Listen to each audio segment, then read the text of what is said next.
Gate drops, here they go. Will it be a clean start this time?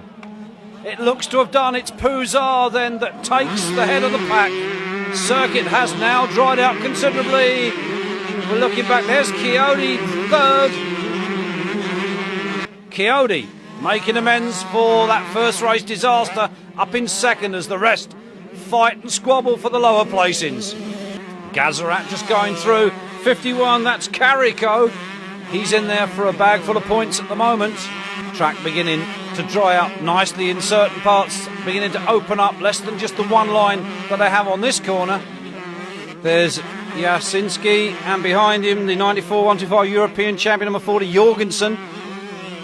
There's Davy Strybus, former 125 champion, and look at Pouzar, taking no prisoners with the back markers. Chiodi, and Pouzar has taken second. Where is Strybus?